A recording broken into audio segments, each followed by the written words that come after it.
मैं डॉक्टर अंजू सिंह, विभागाध्यक्ष गृह विज्ञान विभाग, संत तुलसीदास पीजी कॉलेज, कादीपुर, सुल्तानपुर, एक बार फिर से आप सभी का स्वागत करती हूँ। सबसे पहले मैं आप सभी लोगों को धन्यवाद देती हूँ कि आपने मेरे पहले वीडियो लेक्चर को सराहा और मेरा उत्साहवर्धन किया। आज मैं आप सभी लोगों को रंग के बारे में बताऊँगी। रंग गृह प्रबंध और वस्त्र विज्ञान दोनों ही विषयों का एक महत्वपूर्ण चैप्टर है। वैसे भी देखा जाए तो रंग हमारे जीवन का अभिन्न अंग है। हमारे घर में, हमारे वस्त्रों में और हमारे आसपास के वातावरण में, यहाँ तक कि हमारी भोजन की थाली में भी रंगों का महत्वपूर्ण स्थान है। जरा सोचकर देखिए कि रंगों के बिना हमारा जीवन कैसा होगा। रंग के बिना तो हम जीवन की कल्पना ही नहीं कर सकते। रंगों के बिना हमारा सारा जीवन नीरस और सादा होगा। रंग उल्लास, खुशी, समृद्धि, कामयाबी का प्रतीक होते हैं। ये हमारी सफलता, असफलता और हमारे सुख दुख का परिचायक भी होते हैं। रंग ही हमें एक रूप देते हैं और देखने के लिए एक स्वरूप देते हैं। तो इसलिए रंग क्या होते हैं, कितने प्रकार के होते हैं, उनके कार्य क्या हैं, उनका महत्व क्या है, इसकी जानकारी होना आवश्यक है। आज मैं इन्हीं सब के बारे में आप लोगों को बताऊंगी और लास्ट में मैंने कुछ क्वेश्चंस भी दिए हैं जिन्हें हल करने की कोशिश कीजिएगा। तो चलिए अब जानते हैं रंग के बारे में। अब हम बात करते हैं रंग की। रंग प्रकाश का एक गुण होता है जिसे हमारी आंखें देखती हैं और जो विभिन्न प्रकार के प्रकाश लहरों से बनते हैं। हमारे चारों तरफ, हमारे वातावरण में जितने भी रंग बिखरे हुए होते हैं, उनकी उत्पत्ति का प्राकृतिक स्रोत सूर्य का प्रकाश होता है। सूर्य का प्रकाश 7 रंगों का मिश्रण होता है। अगर हम एक कांच के प्रिज्म की सहायता से देखें तो सूर्य के प्रकाश में हमें 7 रंग दिखाई देते हैं। यही 7 रंग हमें इंद्रधनुष में भी दिखाई देते हैं, जिसे कि विवक्योर कहते हैं। विवक्योर यानी कि जो इंद्रधनुष में जो 7 रंग दिखाई देते हैं और जो सूर्य में हमें जो 7 रंग दिखाई देते हैं, उन रंगों को सम्मिलित रूप से विवग्योर कहते हैं। और जिसके एक एक अक्षर का अर्थ इस प्रकार है कि वी फॉर वायलेट यानी कि बैगनी, आई फॉर इंडिगो यानी कि जामनी, बी फॉर ब्लू यानी कि नीला, जी फॉर ग्रीन यानी कि हरा, वाई फॉर येलो यानी कि पीला, ओ फॉर ऑरेंज यानी कि नारंगी, आर फॉर रेड यानी कि लाल। ये 7 रंग जो कि सूर्य के प्रकाश में पाए जाते हैं और इन्हें सम्मिलित रूप से विवग्योर कहते हैं। जब कोई पदार्थ इन 7 रंगों में से किसी रंग का अवशोषण कर लेता है तो वो उसी रंग का दिखाई देता है। हमारी आंखें रंगों को पहचानती कैसे हैं? तो जब प्रकाश किसी वस्तु से टकराता है तो वो वस्तु प्रकाश का कुछ हिस्सा अपने अंदर अवशोषित कर लेती है और कुछ को वापस भेज देती है, अर्थात परावर्तित कर देती है। ये परावर्तित प्रकाश हमारी आँख के पीछे पाए जाने वाले हिस्से रेटिना से टकराती है। इस रेटिना में फोटो रिसेप्टर नामक कोशिका यानी कि प्रकाश ग्रहण करने वाली कोशिकाएं पाई जाती हैं, जिन्हें कोन और रॉड यानी कि शंकु और छड़ कहते हैं। ये शंकु प्रकाश को ग्रहण करके उस रंग की जानकारी मस्तिष्क तक पहुंचाती है और जिसके कारण हमें रंगों का ज्ञान होता है। चूँकि प्रकाश की लहरें अलग अलग लंबाई वाली होती हैं, इसी कारण हमें अलग अलग रंग भी दिखाई देते हैं। प्रकाश की लहरों की लंबाई को वेवलेंथ कहते हैं। वेवलेंथ को तरंगदैर्घ्य भी कहते हैं। प्रत्येक रंग एक निश्चित लंबाई की एक लहर होती है जिसे एक व्यक्ति देख पाता है। अब अगर कोई वस्तु किसी प्रकाश को अवशोषित करती है या परावर्तित करती है तो ये उस पदार्थ के प्रकार पर निर्भर करता है कि वो कौन सी वेवलेंथ को अवशोषित करेगा और कौन से को वो परावर्तित करेगा। वेवलेंथ को अगर हम जानना चाहें तो इस प्रकार जान सकते हैं कि जो लहरें होती हैं तो लहरों के शीर्षों की ऊंचाई या गहराई के बीच की दूरी को हम लहरों की लंबाई या वेवलेंथ कहते हैं। उदाहरण के लिए यदि हमें कोई वस्तु पीली दिखाई देती है तो इसका मतलब ये होता है कि वो वस्तु पीले रंग की लहरों को परावर्तित कर रही है, जो कि हमारी आंखों के रेटिना में पहुंचती है और शंकु से पहचान कर उसकी जानकारी मस्तिष्क तक पहुंचाता है, जिसके कारण हमें वो वस्तु पीली दिखाई देती है। लाल रंग की वेवलेंथ सबसे ज़्यादा होती है और बैगनी रंग की वेवलेंथ सबसे कम होती है और बाकी के जो रंग होते हैं वो इन्हीं दोनों रंगों की वेवलेंथ के बीच में पाए जाते हैं। कोई भी वस्तु हमें सफ़ेद इसलिए दिखाई देती है क्योंकि वो बराबर वेवलेंथ वाली प्रकाश किरणों को परावर्तित करती है, और काला रंग इसलिए दिखाई देता है क्योंकि वो किसी भी रंग को परावर्तित नहीं करता है, सब कुछ अवशोषित कर लेता है। यहाँ पर हम रंग को प्रकाश का गुण इसलिए कहते हैं क्योंकि प्रकाश में ही रंग दिखाई देते हैं, अंधेरे में कोई भी रंग दिखाई नहीं देता है, सब कुछ काला ही दिखाई देता है। अब हम बात करते हैं रंग के प्रकार की। रंग को 5 वर्गों में बांट सकते हैं: प्राथमिक रंग, द्वितीयक रंग, माध्यमिक रंग, तृतीय श्रेणी का रंग और चतुर्थ श्रेणी का रंग। अब जानते हैं प्राथमिक रंग के बारे में कि प्राथमिक रंग क्या होता है। प्राथमिक रंग वो रंग होते हैं जिन्हें हम किसी दूसरे रंग की मदद से नहीं बना सकते हैं। ये रंग होते हैं लाल, पीला और नीला। इनको बेस या फाउंडेशन रंग कहते हैं। इनको प्राथमिक रंग इसीलिए कहा जाता है क्योंकि ये मुक्त रूप से मिलते हैं। इनको किसी भी दूसरे रंग की सहायता से नहीं बनाया जा सकता है, लेकिन इनके माध्यम से दूसरे रंग बनाए जा सकते हैं। तो फिर ये हमेशा याद रखिए कि प्राथमिक रंग यानी कि प्राइमरी कलर्स 3 होते हैं: लाल, पीला और नीला। अब बात करते हैं द्वितीयक रंग की यानी कि सेकेंडरी कलर्स की।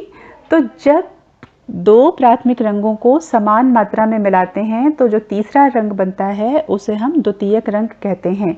ये तो पहले से पता है कि प्राथमिक रंग लाल, पीला और नीला होता है। तो जब किसी भी दो प्राथमिक रंग को आपस में मिलाएंगे तो जो रंग बनेगा उसे हम द्वितीयक रंग कहेंगे। जैसे लाल और पीले को मिलाने पर नारंगी रंग बनता है, पीले और नीले रंग को मिलाने पर हरा रंग बनता है, लाल और नीले रंग को मिलाने पर बैगनी रंग बनता है। ये नारंगी, हरा और बैगनी ये 3 कलर द्वितीयक रंग कहलाते हैं। लाल, पीला, नीला प्राथमिक रंग होते हैं। नारंगी, हरा और बैगनी ये द्वितीयक रंग होते हैं।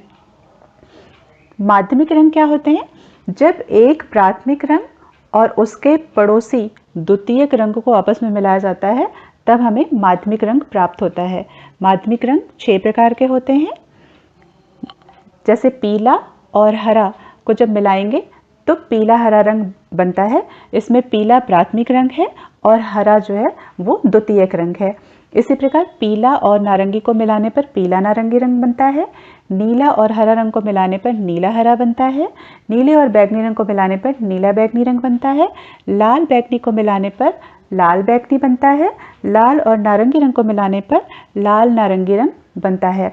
तो यहाँ पर पीला हरा, पीला नारंगी, नीला हरा, नीला बैगनी, लाल बैगनी और लाल नारंगी ये माध्यमिक रंग हैं। इन माध्यमिक रंगों का नाम लिखते समय इस चीज़ का ध्यान रखना होता है कि नाम के आगे हमेशा प्राथमिक रंग का नाम होना चाहिए, द्वितीयक रंग का नाम नहीं। जैसे पीला हरा तो इसमें पीला आगे है, इसका मतलब ये होता है कि पीला प्राथमिक रंग है।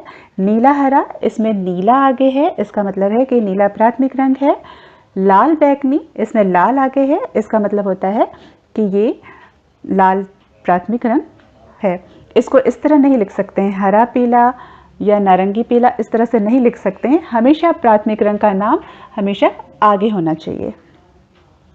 अब बात करते हैं तृतीय श्रेणी के रंग की। तो जब दो द्वितीयक रंगों को आपस में मिलाया जाता है तब तृतीय श्रेणी का रंग प्राप्त होता है। जैसे हरा बैगनी, इसको मिलाने पर तृतीय श्रेणी का नीला रंग बनता है, जिसको कि स्लेट जैसा नीला भी बोलते हैं।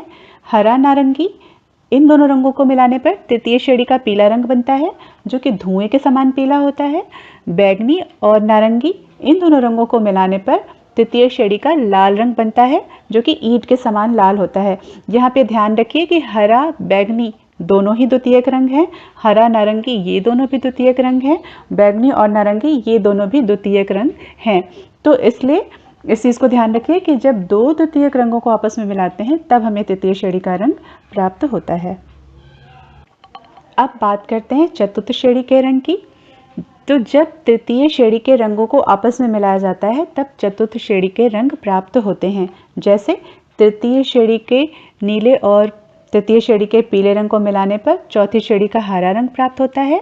तृतीय श्रेणी के नीले और तृतीय श्रेणी के लाल रंग को मिलाने पर चौथी श्रेणी का बैगनी रंग प्राप्त होता है। तृतीय श्रेणी के लाल और तृतीय श्रेणी के पीले रंग को मिलाने पर चौथी श्रेणी का नारंगी रंग प्राप्त होता है। रंगों को हम दो और वर्गों में बांट सकते हैं, ठंडे रंग और गर्म रंग। यदि हम रंग चक्र को देखें तो उसमें बाईं तरफ पाए जाने वाले रंगों को ठंडे रंग कहते हैं। इनमें हरे और नीले रंग की प्रधानता होती है तथा दाहिनी तरफ पाए जाने वाले रंगों को गर्म रंग कहते हैं। इसमें लाल तथा पीले रंग की प्रधानता होती है। अब हम जानते हैं रंग के गुण के बारे में। रंग के गुण को रंग की विमा या रंग का परिमाण भी कहते हैं। रंग के 3 गुण होते हैं, ह्यू, वैल्यू और क्रोमा। जानते हैं ह्यू किसे कहते हैं? रंगों के नाम को ह्यू कहते हैं। जैसे अगर किसी वस्तु को देखकर हम कहें कि ये लाल रंग की है, पीले रंग की है, नीले रंग की है या हरे रंग की है, तो यहाँ पर लाल, पीला, नीला, हरा शब्द जो यूज़ किया जा रहा है वो सब रंगों का नाम है। इसे हम ह्यू भी कह सकते हैं, अर्थात रंगों के नाम को ही ह्यू कहते हैं। रंग का दूसरा गुण होता है वैल्यू। वैल्यू द्वारा रंगों के हल्केपन और गहरेपन को जानते हैं। वैल्यू को परिवर्तित किया जा सकता है। हल्की वैल्यू के लिए सफ़ेद रंग मिलाया जाता है और गहरी वैल्यू के लिए काला रंग मिलाया जाता है। जब किसी रंग में सफ़ेद रंग मिला करके उसे हल्का बनाते हैं तो उसे टिंट कहते हैं, और जब किसी काला रंग मिला करके उसे और गाढ़ तब उसे शेड कहते हैं।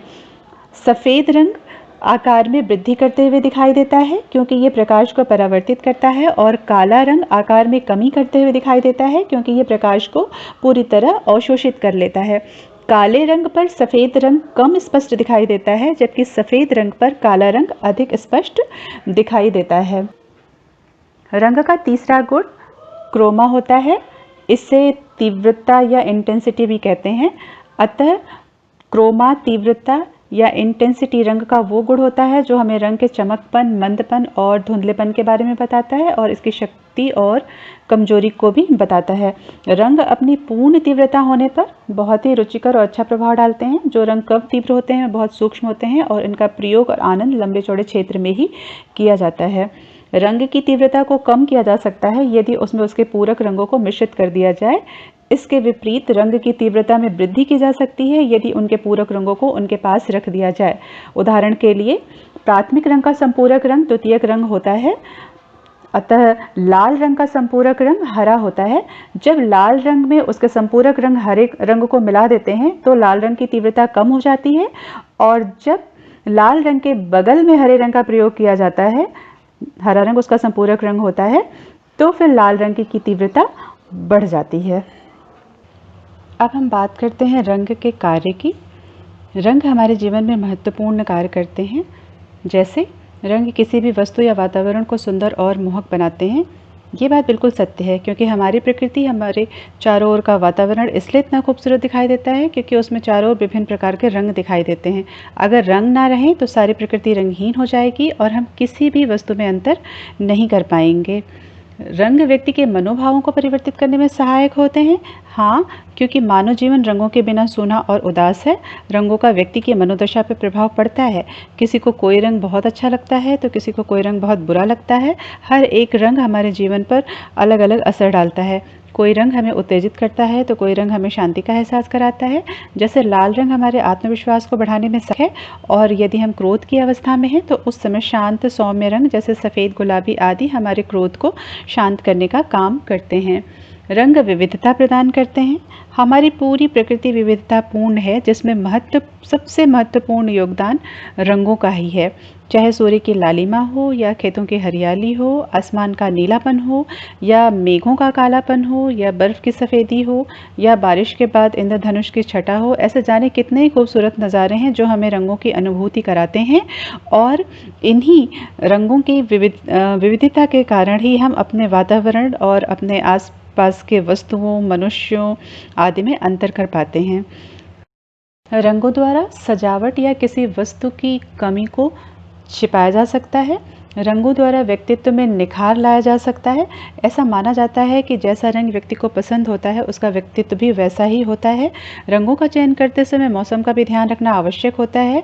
यदि हमारी पोशाकों के रंग मौसम के अनुसार नहीं होंगे तो इनका बुरा प्रभाव हमारे ही व्यक्तित्व पर पड़ेगा। उदाहरण के लिए यदि हम गर्मियों में गहरे रंग के कपड़े पहनते हैं तो देखने वालों को बुरा लगेगा और थकान और घबराहट महसूस होगी तथा हमारे व्यक्तित्व में भी कमी दिखाई देगी। रंग द्वारा पास की वस्तु को दूर और दूर की वस्तु को पास होने का आभास कराया जा सकता है। रंगों द्वारा रोशनी के आभास को घटाया या बढ़ाया जा सकता है। उदाहरण के लिए गहरे रंग और गर्म रंग पास आते हुए और हल्के रंग दूर जाते हुए दिखाई देते हैं। किसी बड़े कमरे को छोटा दिखाना चाहते हैं तो उसकी दीवारों को गहरे रंग से रंगवा सकते हैं जिससे कमरा छोटा प्रतीत होगा, और यदि कमरा छोटा है तो उसकी दीवारों को हल्के रंग से रंगवा कर तथा हल्के रंग के फर्नीचर का प्रयोग करके कमरे को बड़ा दिखा सकते हैं। अब बात करते हैं रंगों के महत्व की। रंग हमारे जीवन में बहुत ही महत्वपूर्ण भूमिका निभाते हैं। कुछ रंग उत्तेजित करते हैं, कुछ रंग हमें क्रोधित करते हैं, कुछ रंग हमें शांत करते हैं। शरीर और मन को स्वस्थ रखने के लिए रंगों का सही संतुलन बनाए रखना बहुत आवश्यक होता है। अब बात करते हैं रंगों के ज्योतिषीय महत्व की। ज्योतिष में रंगों का बहुत महत्व होता है और ज्योतिष में नवग्रहों की भूमिका भी बहुत महत्वपूर्ण होती है। नवग्रह विभिन्न रंग की किरणें उत्सर्जित करते हैं और सभी ग्रह का अपना एक अलग रंग होता है जो हमारे जीवन पर प्रभाव डालता है। रंगों के सही प्रयोग से ग्रहों के प्रभाव को ठीक किया जा सकता है। ऐसा माना जाता है कि लाल रंग सूर्य और मंगल से संबंधित, बृहस्पति से संबंधित है। हरे रंग के स्वामी बुध ग्रह हैं, साथ ही साथ ये रंग पृथ्वी का भी प्रतीक है। नीला रंग शनि का रंग माना जाता है। सफेद रंग शुक्र और चंद्रमा का होता है तथा काला और स्लेटी रंग राहु और केतु का होता है। विभिन्न ग्रहों को शांत करने के लिए विभिन्न रंगों के फल, फूल, पत्ती, जड़, अन्न, दाल, लकड़ी, रत्न और वस्तुओं का प्रयोग किया जाता है। अब बात करते हैं रंगों के वास्तुशास्त्रीय महत्व की। वास्तु में भी हर रंग का अपना महत्व होता है। किसी भी भवन की ऊर्जा को संतुलित करना वास्तु का मुख्य उद्देश्य होता है, इसलिए घर में रंगों का प्रयोग करते समय वास्तु के नियमों को ध्यान में रखना आवश्यक होता है। विभिन्न रंगों को वास्तु के विभिन्न तत्वों का प्रतीक माना जाता है, जैसे नीला रंग जल का, भूरा रंग पृथ्वी का और लाल रंग अग्नि का प्रतीक होता है। वास्तु में रंगों के उचित प्रयोग द्वारा इंसान को सुख, शांति और समृद्धि प्राप्त होती है। वास्तुशास्त्र के अनुसार जिस कमरे में सूर्य की रोशनी कम आती है तो उसकी दीवारों को पीले रंग से रंगवाना चाहिए। घर का मुख्य कक्ष यानी कि ड्राइंग रूम पीले रंग का रंगवाना चाहिए। भवन के मुख्य द्वार का रंग हमेशा क्रीम कलर, लाल, गुलाबी और हल्का मैरून रखना चाहिए। ये ध्यान रखना चाहिए कि किसी भी स्थिति में इसका कलर नीला, स्लेटी या काला नहीं होना चाहिए। भोजन के कमरे का भी बहुत महत्व होता है, क्योंकि ये वो स्थान होता है जहाँ पर घर के प्रत्येक सदस्य एक साथ बैठकर भोजन करते हैं। अतः इस स्थान पर ऐसे रंग का प्रयोग किया जाना चाहिए जो घर के सभी सदस्यों को जोड़ने और कोई निर्णय लेने में सहायक हो। तो इसके लिए हल्का हरा, गुलाबी, आसमानी या पीला रंग अच्छा होता है। रसोई घर के लिए सफ़ेद रंग सबसे शुभ होता है, क्योंकि ये माना जाता है कि सफ़ेद रंग से ज़्यादा पवित्र और कोई दूसरा रंग नहीं होता है, तो इससे रसोई घर की पवित्रता और सफाई बनी रहती है। घर में गृह स्वामी का शयन कक्ष तथा दक्षिण पश्चिम भाग में जो भी कमरे हों वहाँ की दीवारों और फर्नीचर का रंग हल्का गुलाबी या नींबू जैसा पीला हो तो अच्छा होता है। बच्चों के शयन कक्ष का रंग हल्का नीला और हल्का हरा होने से बच्चों का मन पढ़ाई में लगता है और बच्चे पढ़ते समय बोझिल नहीं होते हैं। स्नान घन का रंग हल्का ग्रे, सफ़ेद या हल्का नीला रख सकते हैं। भवन की बाहरी दीवारों का रंग अपनी इच्छानुसार रखा जा सकता है। बाहरी दीवारों पर भड़कीले रंगों का भी प्रयोग किया जा सकता है। अब बात करते हैं रंगों के चिकित्सकीय महत्व की। तो रंगों द्वारा चिकित्सा भी की जाती है, जिसे कलर थेरेपी या क्रोमोपैथी कहते हैं। रंगों द्वारा कई प्रकार के रोगों को ठीक किया जा सकता है। आयुर्वेद में बताया गया है कि यदि विभिन्न रंग की बोतल में पानी को भरकर सूर्य के प्रकाश में रख दिया जाए और बाद में उस पानी का सेवन किया जाए तो उससे बहुत से रोगों को दूर करने में मदद मिलती है। जैसे लाल रंग से कमजोरी दूर होती है, पीले रंग से कब्ज दूर होता है, नीले रंग से अनिद्रा दूर होती है। बैगनी रंग का इस्तेमाल आँख, कान और नाक की समस्याओं को दूर करने के लिए किया जाता है। हरे रंग का उपयोग संक्रमण से लड़ने के लिए एंटीसेप्टिक के रूप में किया जाता है। साथ ही आंखों को सुकून देने वाला भी होता है। इसके अतिरिक्त जो लोग शरीर से कमज़ोर हैं उन्हें लाल वस्त्र पहनना चाहिए। जिन्हें यकृत और पेट से संबंधित तकलीफ होती है उन्हें पीले वस्त्र पहनने चाहिए। यदि किसी को बार बार सर्दी होती है तो उन्हें सफ़ेद कपड़े पहनने चाहिए तथा सूर्य की रोशनी का सेवन करना चाहिए। सूरज के सातों रंग हमारे शरीर के 7 चक्रों से संबंधित होते हैं तथा ये सभी रंग अपनी प्रकृति के अनुसार दूर करके हमें स्वस्थ बनाते हैं। रंगों के विभिन्न संयोजनों द्वारा विभिन्न रोगों का इलाज किया जाता है। उदाहरण के लिए हरे, नीले और नारंगी रंग के संयोजन से गठिया का इलाज, हरे और पीले रंग के संयोजन से मधुमेह का इलाज, बैगनी और नीले रंग के संयोजन से माइग्रेन का इलाज तथा आसमानी और हरा रंग कैंसर के इलाज के लिए लाभकारी होता है। वास्तव में रंग प्रकाश ऊर्जा है जो हमारे रेटिना से होकर गुजरता है और अलग अलग रंगों की प्रकाश ऊर्जा हमारे पीनियल और पिट्यूटरी ग्रंथियों को उत्तेजित करती है, जिससे हार्मोन का स्राव बढ़ता है और हमारा नर्वस सिस्टम प्रभावित होता है तथा ये शरीर के ऊर्जा केंद्रों को संतुलित करके रोगों को दूर भगाने में सहायक होते हैं। अब बात करते हैं रंगों के मनोवैज्ञानिक महत्व की। मनोवैज्ञानिक रूप से हर रंग महत्वपूर्ण होता है और हर रंग का अपना अलग अलग महत्व होता है। जैसे लाल रंग ऊर्जा से संबंधित होता है, ये सबसे ज़्यादा आपका ध्यान अपनी ओर आकर्षित करता है। ये हमारे तंत्रिका तंत्र को उत्तेजित करता है, ये शरीर के मेटाबॉलिज्म को बढ़ाता है, ये पुरुष और आत्मगौरव को बढ़ाने वाला होता है। लेकिन लाल रंग अधिक देखने पर तनाव महसूस होता है और ये रंग गुस्से को भी बढ़ावा देता है। पीले रंग से शरीर में सेरोटोनिन नामक हार्मोन का स्राव होता है, जिससे मन खुश होता है। बैगनी रंग आध्यात्मिक और गहरे चिंतन को बढ़ाता है। अगर चारों तरफ सिर्फ बैगनी रंग ही दिखाई दे तो ये उदासी और निराशा की भावना को भी बढ़ाती है। हरा रंग शरीर को आराम देता है और तनाव को कम करता है, देखने की क्षमता बढ़ाता है। ये रंग हीलिंग और हाइजीनिक असर डालता है। गुलाबी रंग गुस्सा कम करता है तथा ये स्त्रियोचित गुण प्रदर्शित करता है। नारंगी रंग मानसिक क्षमता को बढ़ाता है तथा मानसिक गतिविधियों को तेज करता है, रुचि को बढ़ाता है और दिमाग तक ऑक्सीजन सप्लाई को तेज करता है। अतः ये कहा जा सकता है कि मनुष्य का रंगों से घनिष्ठ संबंध रहा है। पहले प्रकृति से, फिर धीरे धीरे वैज्ञानिक अनुभवों से उसने खुद ही रंगों को बनाना सीख लिया और अपने जीवन के हर पक्ष को रंग से भर लिया। रंग जहाँ सुंदरता को बढ़ाते हैं, वहीं अगर उनका बेमेल उपयोग किया जाए तो किसी भी कला या डिज़ाइन में भद्दापन उत्पन्न किया जा सकता है। अतः इनके बारे में हमें पूर्ण जानकारी रखना आवश्यक है। रंग को उचित मात्रा में उचित रंगों के साथ प्रयोग किए जाने पर आकर्षक प्रभाव उत्पन्न होता है। अब यहाँ पर मैंने कुछ मल्टीपल चॉइस क्वेश्चंस बनाए हुए हैं जो आपके प्रतियोगी परीक्षाओं के लिए बहुत लाभदायक होते हैं। मैं क्वेश्चन पढ़ती जा रही हूँ, साथ में उसका आंसर भी बताती जा रही हूँ, आप उसको ध्यान से सुनिएगा। रंग गुण है प्रकाश का, रंग का गुण नहीं है लक्ष्य। प्राथमिक रंग है लाल, पीला, नीला। द्वितीयक रंग है नारंगी। प्राथमिक रंग नहीं है बैगनी। जब दो प्राथमिक रंगों को आपस में मिलाया जाता है तब बनते हैं द्वितीयक रंग। लाल और नीले रंग के मिश्रण से कौन सा रंग बनता है? बैगनी। नीला और पीला रंग आपस में मिलाने पर बनता है हरा।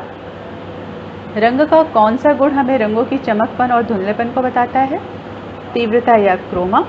रंग के हल्केपन और गहरेपन को बताने वाला गुण कहलाता है वैल्यू। किसी भी रंग में सफ़ेद रंग मिलाने पर रंग का हल्कापन कहलाता है टिंट। जब किसी रंग में काला रंग मिलाकर उसे सामान्य से गहरे रंग का बनाया जाता है तो वो कहलाता है शेड। हल्की वैल्यू वस्तु के आकार में वृद्धि करती है। गर्म रंग है ये सभी। इंद्रधनुष में कितने रंग होते हैं? 7। अभी रंग के बारे में बहुत कुछ जानना बाकी है, जिससे मैं आपको अपने अगले वीडियो लेक्चर में बताऊंगी। तब तक के लिए घर में रहिए, घर में पढ़िए और सुरक्षित रहिए। Thank you.